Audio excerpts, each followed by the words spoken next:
नमस्ते। स्वागत है ईपीएस 95 गाइड पर। मैं हूं आपका दोस्त और मेजबान, और आज हम आपके लिए लेकर आए हैं एक ऐसी खबर जो करोड़ों पेंशन भोगियों के जीवन में एक नई सुबह का आगाज कर सकती है। एक ऐसी घोषणा जिसने देश के वरिष्ठ नागरिकों के चेहरों पर उम्मीद की एक नई किरण जगा दी है। जी हां, आपने सही सुना। केंद्र सरकार की कैबिनेट बैठक में एक ऐसा ऐतिहासिक निर्णय लिया गया है जिसकी गूंज वित्त मंत्रालय से लेकर देश के कोने कोने में बसे हर पेंशन भोगी के घर तक सुनाई दे रही है। यह महज एक खबर नहीं, बल्कि उन करोड़ों आंखों के सपनों की जीत है जो लंबे समय से अपने हांकों की लट डाई लट देख रहे थे। आज की इस विशेष रिपोर्ट में हम परत दर परत इस बद फैसले का विश्लेषण करेंगे और आपको बताएंगे कि इसका आपके जीवन पर क्या और कैसे असर पड़ेगा। तो कहीं मत जाइए और हमारे साथ अंत तक बने रहिए, क्योंकि आज की जानकारी आपके लिए अत्यंत महत्वपूर्ण होने वाली है। सबसे पहले उस सबसे बद्धी और महत्वपूर्ण घोषणा की बात करते हैं जिसने पूरे देश में हलचल मचा दी है। वित्त मंत्रालय, जिसका नेतृत्व माननीय वित्त मंत्री श्रीमती निर्मला सीतारमण जी कर रही हैं, ने पेंशन भोगियों के लिए एक अभूतपूर्व तोहफे को अपनी मंजूरी दे दी है। यह कोई छोटी मोटी घोषणा नहीं है, बल्कि यह एक ऐसा कदम है जिसका इंतजार देश के क्रोधों सेवानिवृत्त कर्मचारी, चाहे वह केंद्र सरकार के हो या फिर विभिन्न राज्य सरकारों के दशकों से कर रहे थे। हम बात कर रहे हैं न्यूनतम पेंशन को बढ़ाकर RSR 500 और उसके साथ महंगाई भत्ते यानी DA के प्रावधान की।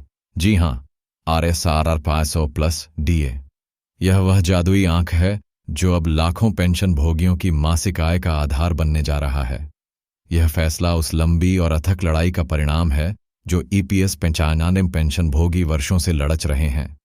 वे पेंशन भोगी जो अपनी जवानी के स्वर्णिम वर्ष देश की सेवा में समर्पित कर देते हैं और सेवानिवृत्ति के बाद एक सम्मानजनक जीवन जीने की आशा रखते हैं। अभी तक उन्हें जो मामूली पेंशन राशि मिलती थी, उससे इस कमर तोत दांच महंगाई के द्वार में गुजारा करना लगभग असंभव था। लेकिन अब कैबिनेट के इस एक फैसले ने पूरी तस्वीर बदल कर रख दी है। यह केवल एक आर्थिक सहायता नहीं है, बल्कि यह उन वरिष्ठ नागरिकों के आत्मसम्मान की पूर्ण स्थापना है जिन्होंने इस देश की नींव को अपने पसीने से सींचा है। अब आपके मन में यह सवाल उठ रहा होगा कि यह फैसला किन किन लोगों पर लागू होगा। तो आपको बता दें कि इसका दायरा बहुत व्यापक है। यह फैसला उन सभी सेवानिवृत्त केंद्रीय कर्मचारियों के लिए एक वरदान साबित होगा जो पुरानी पेंशन व्यवस्था की बहाली की मांग कर रहे थे। साथ ही राज्य कर्मचारियों के लिए भी यह एक बहुत बड़ी खुशखबरी है, क्योंकि केंद्र सरकार के इस कदम के बाद राज्य सरकारों पर भी अपने कर्मचारियों को समान लाभ देने का दबाव बढ़ेगा। कैबिनेट की बैठक में इस बात पर विशेष जोर दिया गया कि सेवानिवृत्ति के बाद कर्मचारियों को एक सुरक्षित और सम्मानजनक जीवन मिलना उनका मौलिक अधिकार है, और सरकार इस अधिकार को सुनिश्चित करने के लिए पूरी तरह से प्रतिबद्ध है। चलिए अब जरा गहराई में उतरते हैं और विशेष रूप से EPS 95 पेंशन भोगियों पर इस फैसले के प्रभाव को समझते हैं। EPS 95 यानी कर्मचारी पेंशन योजना 1995 के अंतर्गत आने वाले पेंशन भोगी लंबे समय से अपनी मांगों को लेकर संघर्षित थे। उनकी प्रमुख मांग यही थी कि उनकी न्यूनतम पेंशन को बढ़ाकर कम से कम RSR 500 किया जाए और उसे महंगाई भत्ते से जोता जाए। इसके अलावा वे पुरानी पेंशन योजना के तहत मिलने वाले लाभों की बहाली की भी मांग कर रहे थे। अब ऐसा प्रतीत हो रहा है कि उनकी तपस्या सफल हुई है। केंद्रीय कैबिनेट ने उनकी मांगों पर गंभीरता से विचार करते हुए न केवल न्यूनतम पेंशन राशि में इस ऐतिहासिक वृद्धि को मंजूरी दी है, बल्कि पुरानी पेंशन के कई महत्वपूर्ण प्रावधानों को भी हरी झंडी दिखा दी है। लेकिन कहानी यहीं खत्म नहीं होती। इस बढ़े तोहफे के साथ दो और बड़े धमाके भी किए गए हैं जो पेंशन भोगियों के जीवन को और भी सरल और सुरक्षित बनाएंगे। इसमें सबसे महत्वपूर्ण है मेडिकल यानी चिकित्सा सुविधाओं का प्रावधान। हम सभी जानते हैं कि उम्र के इस पड़ाव पर स्वास्थ्य संबंधी समस्याएं BRH जाती हैं और इलाज का खर्च उठाना एक बहुत बड़ी चुनौती बन जाता है। इसी समस्या को समझते हुए सरकार ने RSR 500 की अतिरिक्त मासिक मेडिकल पेंशन को भी मंजूरी दी है। जी हां, RSR 500 हर महीने सिर्फ आपके चिकित्सा खर्चों के लिए। यह एक ऐसा क्रांतिकारी कदम है जो यह सुनिश्चित करेगा कि अब किसी भी पेंशन भोगी को इलाज के लिए किसी के आगे हाथ न फैलाना पड़े। यह राशि उनके नियमित पेंशन के अतिरिक्त होगी, जिससे वे अपनी स्वास्थ्य संबंधी जरूरतों को आसानी से पूरा कर सकेंगे। दूसरा बड़ा धमाका उन अतिरिक्त फायदों से जुदा है जो इस नई व्यवस्था के तहत पेंशन भोगियों को मिलेंगे। सरकार ने यह भी सुनिश्चित किया है कि पेंशन प्रणाली को और अधिक पारदर्शी और सुलभ बनाया जाए। ईपीएफओ यानी कर्मचारी भविष्य निधि संगठन को यह निर्देश दिया गया है कि पेंशन के भुगतान में किसी भी प्रकार की देरी या अनियमितता को बर्दाश्त नहीं किया जाएगा। पेंशन भोगियों की शिकायतों के त्वरित समाधान के लिए एक विशेष तंत्र विकसित किया जा रहा है।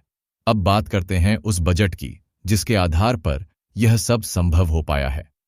वित्त मंत्री निर्मला सीतारमण जी ने स्पष्ट किया है कि सरकार के पास अपने वरिष्ठ नागरिकों की देखभाल के लिए धन की कोई कमी नहीं है। उन्होंने बताया कि इस वर्ष के बजट में पेंशन भोगियों के कल्याण के लिए एक विशेष प्रावधान किया गया है। कुल बजट का लगभग 4% का एक बड़ा हिस्सा विशेष रूप से ईपीएस 95 पेंशनर्स की जरूरतों को पूरा करने के लिए आवंटित किया गया है। यह आंकड़ा अपने आप में यह बताने के लिए काफी है कि सरकार इस मुद्दे को लेकर कितनी गंभीर है। यह महज एक घोषणा नहीं है, बल्कि इसके पीछे एक ठोस वित्तीय योजना भी है जो यह सुनिश्चित करेगी कि हर पात्र पेंशन भोगी को उसका हक समय पर और पूरा मिले। वित्त मंत्रालय की तरफ से यह भी स्पष्ट किया गया है कि 8,70,500 की न्यूनतम पेंशन और मेडिकल भत्ते का भुगतान जल्द से जल्द शुरू किया जाएगा। इसके लिए आवश्यक प्रक्रियाएं पूरी की जा रही हैं और संबंधित विभागों को निर्देश जारी कर दिए गए हैं। सरकार का लक्ष्य है कि आने वाले कुछ ही महीनों में यह बढ़ी हुई राशि पेंशन भोगियों के बैंक खातों में पहुंचनी शुरू हो जाए। अब एक और महत्वपूर्ण पहलू पर आते हैं और वह है पुरानी पेंशन योजना की बहाली। यह एक ऐसा मुद्दा है जो लंबे समय से चर्चा का विषय बना हुआ है। नई पेंशन योजना एनपीएस को लेकर कर्मचारियों में हमेशा से असंतोष रहा है। उनका मानना है कि पुरानी पेंशन योजना ओपीएस सेवानिवृत्ति के बाद अधिक सामाजिक और आर्थिक सुरक्षा प्रदान करती थी। इस मांग को ध्यान में रखते हुए सरकार ने एक बीच का रास्ता निकालने का प्रयास किया है। कैबिनेट के फैसले में पुरानी पेंशन योजना के कई लाभकारी तत्वों को शामिल किया गया है। सबसे ताज़ा अपडेट के अनुसार वित्त मंत्रालय पुरानी पेंशन में बढ़ोतरी के लिए एक विस्तृत योजना तैयार कर रहा है। इसका उद्देश्य न केवल पेंशन राशि को बढ़ाना है, बल्कि पेंशन प्रणाली को और अधिक कर्मचारी हितैषी बनाना है। इस नई व्यवस्था के तहत पेंशन की गणना करने के तरीके में भी कुछ सकारात्मक बदलाव किए जा सकते हैं ताकि कर्मचारियों को उनकी सेवा के अनुरूप बेहतर प्रतिफल मिल सके। इस योजना का एक और अत्यंत मानवीय और महत्वपूर्ण पहलू भी है जो सरकार की संवेदनशीलता को दर्शाता है। केंद्र सरकार ने यह फैसला किया है कि यदि किसी पेंशन भोगी की मृत्यु हो जाती है तो उसके परिवार को बेसहारा नहीं छोड़ा जाएगा। नई नीति के तहत पति या पत्नी दोनों को पारिवारिक पेंशन का लाभ मिलेगा। यदि पति की मृत्यु हो जाती है तो पत्नी को पेंशन मिलेगी, और यदि पत्नी की भी मृत्यु हो जाती है तो उनके बच्चों को एक निश्चित आयु तक उस पेंशन का फंड देने की एक बड़ सौगात प्रदान की गई है। यह एक ऐसा कदम है जो अनगिनत परिवारों को सामाजिक सुरक्षा का एक मजबूत कवच प्रदान करेगा। यह सुनिश्चित करेगा कि कर्मचारी के न रहने पर भी उसके परिवार का भविष्य सुरक्षित रहे। तो कुल मिलाकर ईपीएफओ और सरकार ने मिलकर सभी पेंशन भोगियों के लिए 8,67,500 साथ में महंगाई भत्ता, डीए और पुरानी पेंशन के लाभ देने की यह जो बड़ घोषणा की है वह वास्तव में ऐतिहासिक है। यह सबका साथ, सबका विकास और सबका विश्वास के मंत्र को चरितार्थ करता है। यह दिखाता है कि सरकार अपने उन वरिष्ठ नागरिकों के प्रति कितनी सजग और सम्मानपूर्ण है जिन्होंने अपना पूरा जीवन राष्ट्र निर्माण में लगा दिया। यदि आप एक ईपीएस 95 पेंशनर्स हैं तो यह खबर आपके लिए एक नए युग की शुरुआत है। यह आपके संघर्ष की जीत है, आपकी प्रार्थनाओं का फल है। हम ईपीएस स्टोर पर आपसे यह अनुरोध करते हैं कि इस महत्वपूर्ण जानकारी को अधिक से अधिक लोगों तक पहुंचाएं। इस वीडियो को शेयर करें ताकि हर जरूरतमंद पेंशन भोगी तक यह खुशखबरी पहुंच सके। हमारे चैनल का यही उद्देश्य है, आप तक पेंशन से जुड़ी हर छोटी बद्दी सच्ची और सटीक जानकारी पहुंचाना। आज के द्वार में जब सूचनाओं का अंबार लगा हुआ है तब सही और गलत खबर में फर्क करना मुश्किल हो जाता है। कई लोग आपको पेंशन के नाम पर गुमराह करने की कोशिश करते हैं, आपको बेवकूफ बनाते हैं, लेकिन हमारा चैनल ईपीएस स्टोर इस भी डीडीएच से अलग है। हम गर्व से कह सकते हैं कि हम भारत के यूट्यूब के इतिहास में पेंशन से जुड़ी सबसे भरोसेमंद और सच्ची जानकारी देने वाला पहला और सबसे बड़ चैनल है।